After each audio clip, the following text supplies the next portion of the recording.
Have you ever looked around at your life, at everything that's supposed to be familiar, and just felt like a stranger? We're going to talk about that feeling today, this kind of holy loneliness. It's that nagging sense that you don't quite belong anymore, even in places that used to feel like home. But what if I told you that feeling isn't a sign you're broken? What if it's actually a sign that you're growing into something new? It's a really strange and honestly kind of unsettling feeling, isn't it? The people, the places, the old routines, they're all pretty much the same, but you feel different. That feeling right there, that's the starting point for a massive internal shift, and it's the heart of what we're digging into. Okay, so the best way to get a handle on this feeling is to think about it like an old jacket. It's a simple idea, but it perfectly captures that first wave of discomfort when things just stop feeling right. Just think about it for a second. If you go hang out with old friends, but the conversations just feel off, Or that TV show you used to absolutely love now just seems kind of empty. It's exactly like trying to put on a jacket that used to be your absolute favorite. You try to zip it up, but it's way too tight in the shoulders, the sleeves are too short, it just doesn't fit the person you're becoming. So the big question is, why doesn't the jacket fit anymore? This isn't because you did something wrong or your friends did something wrong. The real reason is something happening on the inside. A total transformation, a renewal of your mind.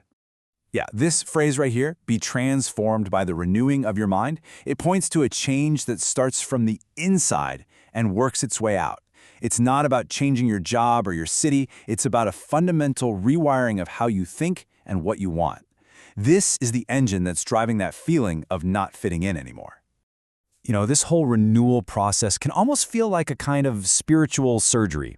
And after any major operation, your whole perspective changes, right?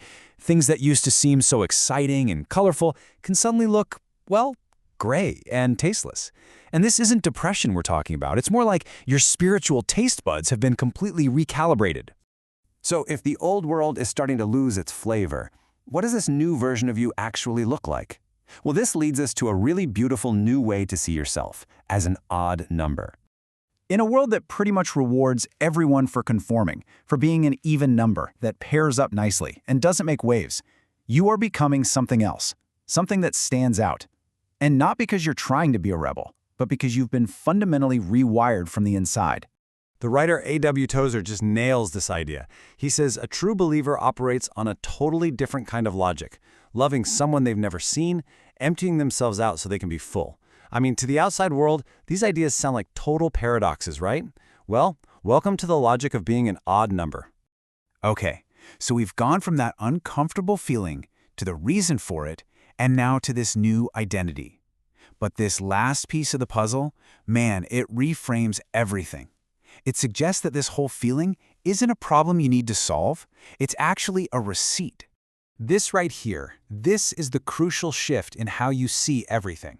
Over on the left, you see the feeling. That restlessness, that loneliness, that sense of not fitting in. We label that as a negative thing, right? But look over on the right. That's the spiritual reality. It's not a bug, it's a feature.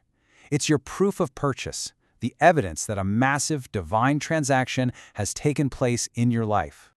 Just let that sink in for a second. The discomfort, the loneliness you've been feeling. It is not a sign that you've taken a wrong turn or that you're lost. It's the exact opposite. It's the universe handing you a receipt, confirming that you now belong to a whole new reality and that you have been found. And once you start to see that, feeling this way, it just changes everything. It reframes your loneliness not as this empty space you need to fill, but as a launch pad, pointing you toward a much, much greater purpose. This is the ultimate takeaway. This is the whole point. The reason the old jacket doesn't fit, the reason you feel like an odd number, the reason you're holding this spiritual receipt is because you were made for more. More than temporary comforts, more than what you used to settle for. This holy loneliness is actually a divine dissatisfaction, and it's meant to push you toward who you were truly meant to be. So, we'll end with this question to carry with you. A receipt is just proof of a transaction, right? If this holy loneliness is your receipt, then it begs the most important question of all.